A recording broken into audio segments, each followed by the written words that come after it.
Saa moya ibaye saa moya hano i Kanombe. Saa moya.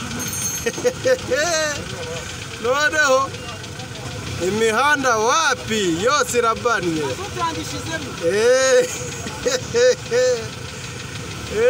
Ibintu nibyoroshye ku saa moya.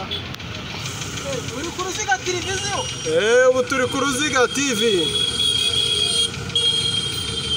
Saa moya ibaye saa moya.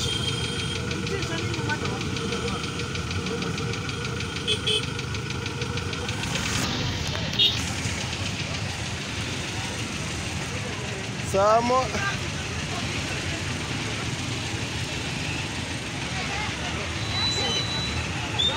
Yo.